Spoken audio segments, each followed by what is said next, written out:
اور آپ کے خیال میں کیا دیکھیے مطالبات ہونے چاہیے؟ دیکھیے اس میں دو پہلو بہت اہم ہیں. سب سے پہلی بات یہ ہے کہ اگر ہندوستان چاہتا ہے کہ وہ انڈس اور جہلم اور چناب کو وہ روک لے گا، تو ہمیں یہ بات سمجھنی چاہیے سب کو کہ یہ بن جاتے ہیں of cubic metres of water, billions of cubic metres of water ایک سال کے اندر، ایک سیزن کے اندر. مثال کے طور پر اتنے زیادہ پانی کو وہ کہاں روکیں گے؟ ریزروائرز بنائیں گے. ریزروائرز کدھر بنائیں گے؟ کتنے billion, hundred of billions of dollars اس پہ خرچ کریں گے؟ اگر وہ یہ رخ موڑیں گے دریاؤں کا، تو دریاؤں کا رخ موڑ کر یہ billions of cubic metres of water کدھر جائے گا؟ کہاں جائے گا؟ یہ ایک دھمکی ضرور ہے، مگر اس کا پریکٹیکلی ہونا بہت مشکل ہے. اس لگ جائیں گی اور کئی hundred of billions of dollars لگیں گے. ایک بات.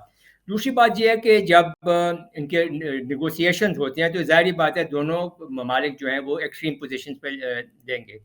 پاکستان میرے خیال میں 3 مدعوں پہ بات کرے گا: کشمیر، انڈس واٹر ٹریٹی، اور ٹیررزم جو کہ پاکستان کے خلاف افغانستان سے اور ایران سے ہو رہی ہے، جس میں BLA اور TTP اور ان کے ساتھ جو اور چھوٹے گروپ شامل ہیں. ہندوستان شاید بات کرے گا کہ ہمیں آزاد جموں اینڈ کشمیر واپس کرو اور ٹیررزم مت واپس کرو اور یہ انڈس واٹر ٹریٹی کے اوپر بات مت کرو، اور اس ٹائپ کی بات چیت ہوگی.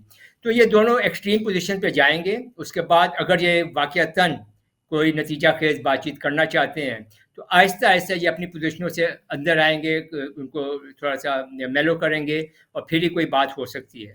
اور یہ بات اس وقت ہوگی میرے نزدیک کہ اگر کوئی میڈیٹر امریکہ کا ٹائپ ہو یا کوئی ایسا عرب ملک ہو جس کا دونوں کے ساتھ بہت اچھے تعلقات ہوں، تو تبھی یہ بات ہو سکتی ہے. جیسے پرائم منسٹر مودی نے اپنی تقریر میں کہا کہ وہ صرف دہشت گردی پہ بات ہوگی اور آزاد جموں اینڈ کشمیر کے اوپر بات ہوگی، تو یہ تو پھر ایک نان سٹارٹر ہے. پھر تو یہ ٹاکس جو ہیں یہ شروع ہونے سے پہلے ہی ختم ہو جائیں گی. اور میرے خیال میں ہندوستان صرف اس وقت تھوڑا ٹائم گین کرنے کی کوشش کر رہا ہے کہ اپنا مورال واپس بحال کرے، اپنے جو لاسز ہیں ان کو دوبارہ ریکوپ کرے اور پھر اس پوزیشن میں آنے کی کوشش کرے جہاں سے وہ پھر ایک اور لیکن ہندوستان تو یہ ماننے کے لیے پاکستان کو تیار ہی دبا. نہیں ہے کہ اس کو کوئی ضرب لگی ہے، اس کو کوئی نقصان پہنچا ہے. لیکن اب ایک سوال اور یہاں پر یہ پیدا ہوتا ہے بریگیڈیئر ملک، آپ ٹیررزم کے بارے میں بھی جانتے ہیں، اس کی بھی ایکسپرٹی ہے آپ کے پاس، کہ اس دوران میں جبکہ یہ جنگ یا کلیش جو بھی ہو رہا تھا دونوں ملکوں کے درمیان، BLA بلوچستان میں اور TTP افغانستان سے آنے والے، ان کی طرف سے کوئی حملہ نہیں ہوا. یعنی عجیب و غریب بات ہے کہ پاکستان کی فوج جو کنسنٹریٹ کر رہی تھی بلوچستان میں یا TTP کے اوپر KP میں، وہ سب مصروف تھے. اس کے باوجود کوئی حملہ نہیں ہوا ان دہشت گردوں کی طرف سے. اس کا کیا سبب نظر آتا؟ کیا ہینڈلرز وہاں ان نہیں کے مصروف تھے؟ نہیں، ایسی بات نہیں ہے. بلوچستان میں ایک آئی تھنک فوجی ٹرک کے اوپر انہوں نے ایک امپرووائز ایکسپلوزیو ڈیوائس کے ساتھ حملہ کیا اس جس میں دوران ہمارے نہیں ہوا جس نوجوان دوران لڑائی ہو رہی تھی. اس اس دوران نہیں ہوا، اس اس دوران دوران ہوا لڑائی ہو رہی تھی. ہے. اس اس دوران ہی دوران ہوا. ہوا ہے. اس دوران ہوا ہے. اچھا. نوجوان ہمارے شہید ہوئے ہیں. اور ایسا نہیں ہے کہ ان لوگوں کو موقع ملے اور یہ موقع ہمیں چھوڑ دیں. دیکھیں، ایک میں آپ سے جعفری صاحب ایک بہت سمپل سا سوال کرتا ہوں. اگر یہ ایک ریگ ٹیگ ٹیررسٹ گروپ ہے، ملیٹنٹ گروپ ہے، جو بھی آپ کہہ لیں اس کو، ان کے پاس یہ اتنی آرگنائزیشنل کیپیسٹی کہاں سے آئی، اتنی ایڈمنسٹریٹو کیپیسٹی کہاں سے آئی، فائنینشیل کیپیسٹی کہاں سے آئی کہ اپنے آپ کو یہ مینٹین کر سکتے ہیں، سسٹین کر سکتے ہیں؟ ہتھیار کہاں سے لیتے ہیں؟ ٹریننگ کیسے کرتے ہیں؟ جو ان کے 1000، 1500، 2000، 5000 جتنے بھی ان کے لوگ ہیں، ان کو یہ فیڈ کیسے کرتے ہیں؟ کھلاتے پلاتے کہاں سے ہیں؟ ان کے گھر والوں کو پیسے کیسے بھیجتے ہیں؟ یہ سارا پیسہ، یہ آرگنائزیشن، یہ مینجمنٹ کہاں سے آ رہی ہے؟ پھر یہ اسٹریٹجک ڈائریکشن کون دے رہا ہے کہ کون سے ٹارگٹ کو کس وقت آپ نے حملہ کرنا ہے اور وہ کیا اسٹریٹجک ایفیکٹ اس کا ہوگا؟ تو انٹل اینڈ انلیس ان کے پیچھے کوئی بہت بڑی آرگنائزیشن نہ ہو جو کہ ہوسٹائل ہے پاکستان کی، اور جو ہم سمجھتے ہیں کہ وہ را ہے، اور اس کے علاوہ اور ہوسٹائل انٹیلیجنس ایجنسیز ہیں، جب تک اس قسم کی کوئی دیکھیے انڈیا تو آرگنائزیشن نہ اس ہو یہ بات کی قابل تردید اعتماد. کرتا ہے. دیکھیے انڈیا تو اس بات کی تردید کرتا ہے کہ وہ ان کو سپورٹ کرتا ہے، لیکن جو شواہد آپ پیش کر رہے ہیں، جو بتا رہے ہیں، اس سے اندازہ ہوتا ہے کہ انڈیا یا جو بھی سپورٹ کر رہا ہے کوئی بہت ہی آرگنائز قوت ہے جو ان کو سپورٹ کر رہی ہے. اب آپ یہ سمجھتے ہیں کہ جو موجودہ حالات ہیں، ابھی آپ نے خود کہی ایک بات، کہ جو بات مودی صاحب نے اپنی تقریر میں کہی ہے، وزیر اعظم مودی نے، ایسا لگتا ہے کہ نان اسٹارٹر ہے. اگر یہ آپ کے خیال میں واقعی نان اسٹارٹر ہے اور مذاکرات میں نشستند و گفتند و برخاستند والی بات ہوئی، تو کیا آپ سمجھتے ہیں کہ ایک مرتبہ پھر جذبات بھڑکیں گے، ایک مرتبہ پھر کلیشز کی جانب جائیں گے یہ دونوں ایٹمی ممالک؟ مجھے اس میں کوئی شک نہیں ہے.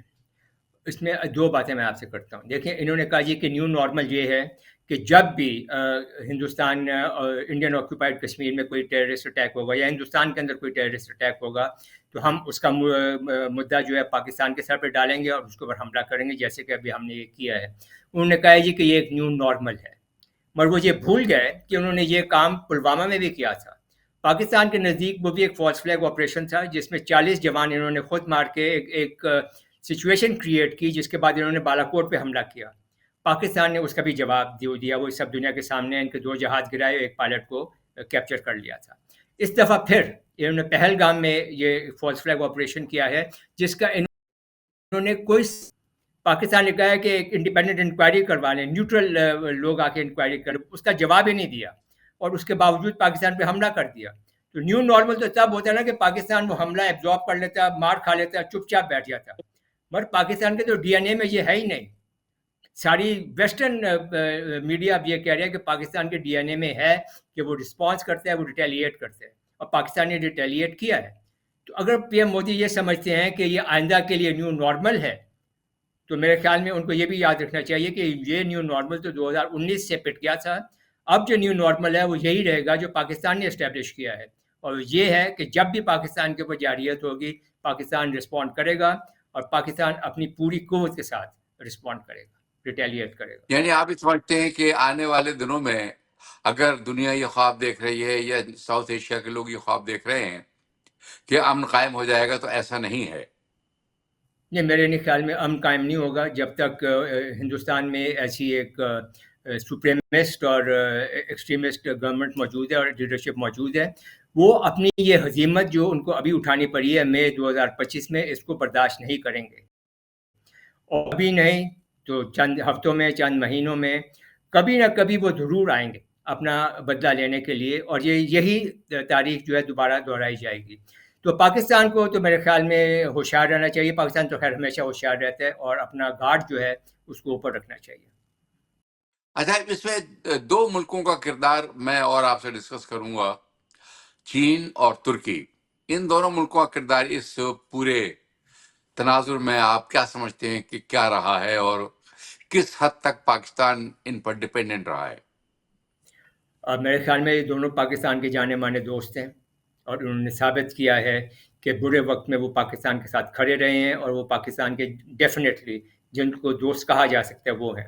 ابھی آپ چائنا کی بات کر رہے تھے تو میری ایک پوائنٹ میں دینا بات ہو گئی.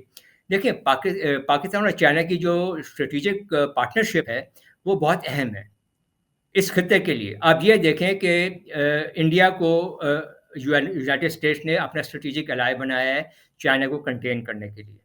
اس خطے میں ایک اور بہت بڑا مسئلہ یہ ہے کہ کشمیر ایک اتنی چھوٹی سی جگہ ہے، اس میں دنیا کی 3 سب سے بڑی قوتیں جو ملٹری، نیوکلیئر اینڈ میزائل قوتیں ہیں، چائنا، انڈیا اینڈ پاکستان، ان تینوں کے وائٹل نیشنل انٹرسٹ کلیش کر رہے ہیں.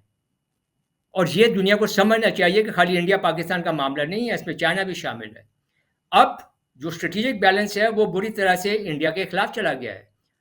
وہ چائنا کو کیا روکیں گے، وہ تو پاکستان کو نہیں دبا سکتے. اور اگر چائنا اور پاکستان مل گئے تو پھر تو ہندوستان کے پاس کوئی میرے خیال میں چانس نہیں ہے ان کو دبانے کا یا ان کا مقابلہ کرنے کا.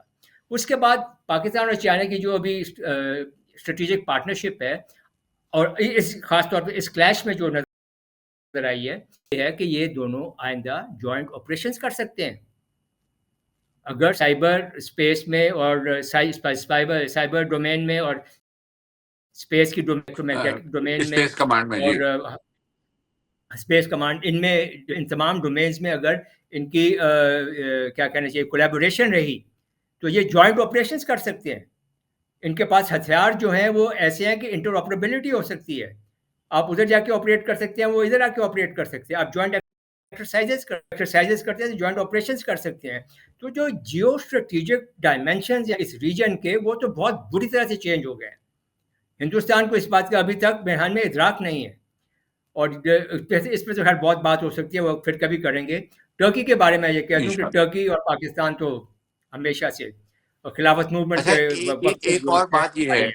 کہ کیا اسلامی دنیا میں، اسلامی ملکوں میں، ایران ہے، سعودی عرب ہے، یو اے ای ہے، عمان ہے، کویت ہے، یہ بہت سارے اسلامی ممالک ہیں، کیا ان میں پاکستان کی امیج میں کوئی تبدیلی آئے گی، ان کے رویوں میں کوئی تبدیلی آئے گی، اور جو ان کا ٹلٹ نظر آتا ہے اس میں کوئی تبدیلی دیکھتے ہیں آپ آنے والے دنوں میں؟ 100%. یہ آپ نے بہت ہی ایک اہم پوائنٹ اٹھایا جعفری صاحب. 100% چینج آئے گا، اور میرے خیال میں آ گیا ہے. اور نہ صرف یہ کہ عرب اور مسلم ممالک نہیں، بلکہ ساؤتھ ایشین ریجن کے اندر جو ہندوستان کے تمام نیبرز ہیں ان کے اندر بھی بہت چینج آئے گا. عرب ممالک کا، خاص طور پر سعودی عرب اور یو اے ای کا جو اور ایران کا جو ہندوستان کے ساتھ انٹرسٹ تھا، وہ بنیادی طور پر آئل کا تھا کہ وہ ان کو تیل سپلائی کرتے ہیں. وہ ان کے ہندوستان بہت بڑا ان کا ایک گاہک ہے، تو ظاہری بات ہے کہ وہ اپنے اکنامک ریزنس کی وجہ سے اس کے ساتھ ان کے اپنے تعلقات اچھے رکھنا چاہتے ہیں. مگر اس کلیش کے بعد پاکستان کا سٹاک جو ہے، پاکستان کا اسٹیچر جو ہے وہ بہت بڑھ گیا ہے.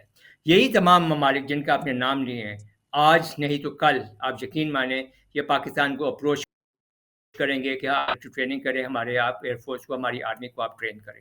ہم پہلے بھی کرتے رہے ہیں، اب اور زیادہ ہوگا. ٹرکی کے ساتھ ہم پہلے بھی کولیبریٹ کر رہے تھے. چائنا کے ساتھ ہماری ڈیفینس ٹیکنالوجیز میں بہت زیادہ کولیبوریشن ہے، اب اس سے بھی زیادہ آگے جائے گی. آپ یہ اندازہ کریں کہ پاکستان کا کہا جا رہا ہے کہ وہ J-35 بھی لینے کے خواہش مند ہیں، اور کوئی معلوم پتہ نہیں ہے، ہو سکتا ہے کہ اگلے سال تک وہ بھی آ جائیں، 5th جنریشن ایئر کرافٹ بھی پاکستان میں آ جائیں. تو یہ اس کلیش کا جو ہندوستان کو میرے خیال میں ابھی تک ادراک نہیں ہے، اس کے جیو پولیٹیکل اور جیو اسٹریٹجک جو امپلیکیشنز ہیں وہ اتنے فار ریچنگ ہیں، اتنے گہرے ہیں کہ ہندوستان کو جب سمجھ آئے گی ان باتوں کی تو اس وقت تک میرے خیال میں بہت دیر ہو چکی ہوگی. میرا مشورہ یہ ہوگا ہندوستان کو کہ وہ یہ جو ٹاکس ہو رہی ہیں اس میں وہ کھلے دل کے ساتھ آئیں، جو ہمارے مسائل ہیں ان کو حل کرنے کی کوشش کریں، جیسے کہ پاکستان کرنا چاہتا ہے. کشمیر کا مسئلہ، انڈس واٹر ٹریٹی کو بحال کر کے اس کا مسئلہ حل کریں، اور ٹیررزم کا مسئلہ حل کریں. جو یہ معاملات اچھے ہو جائیں تو آپ یہ اندازہ کریں کہ اگر ہندوستان BRI اور سی پیک کا حصہ بن جاتا ہے اور ہمارے پاکستان کے تھرو یہ مڈل ایسٹ اور سینٹرل ایشین ریپبلکس تک اس کو رسائی مل جاتی ہے، تو اس کی اکانومی میں اور خطے کی ریجن کی اکانومی میں کتنی بہتری آ سکتی بطور ہے. مجموعی بہت تو زیادہ اضافہ ہوگا. جی بالکل ٹھیک ہے. تو پی ایم مودی صاحب کو صحیح چوائس کرنی چاہیے اس وقت، بجائے سے کہ لڑیں اور سب مریں. ان کو چاہیے کہ دوستی کریں، ہاتھ بڑھائیں، اور وہ ایسا فیصلہ کریں جس میں سب کا فائدہ ہو. بہت شکریہ بریگیڈیئر عمران ملک صاحب آپ کا. ہم اپنے سننے والوں کو بتاتے چلے کہ ہم گفتگو کر رہے تھے بریگیڈیئر عمران ملک صاحب سے، جو کہ ایک ممتاز دفاعی تجزیہ کار ہیں، اور ان کا کہنا یہ تھا کہ جو رویہ اس وقت ہندوستان نے اختیار کیا ہے، ایسا لگتا ہے کہ سیز فائر کے بعد کے جو مذاکرات ہوں گے وہ نان اسٹارٹر ہوں گے. اور ان کا یہ بھی خیال ہے، وہ یہ سمجھتے ہیں کہ شاید جو امن کا خواب دیکھا جا رہا ہے ساؤتھ ایشیا میں، وہ شرمندہ تعبیر نہ ہو سکے، اور بعد میں ہندوستان اپنا بدلہ لینے کے لیے پھر وہی کچھ کرے جو وہ پہلے کر چکا ہے. اور ان کا یہ بھی خیال ہے کہ اس جنگ یا اس کلیش کے بعد عرب ممالک اور اسلامی ممالک میں پاکستان کا اسٹریچر بہت بلند ہوگا، اور وہ ممالک اب پاکستان سے رجوع کریں گے اپنی دفاعی ضروریات کے لیے. اب اپنے میزبان قمر عباس جعفری کو اجازت دیجیے. ہمارے آج کے پروگرام کے پروڈیوسر تھے اظفر امام.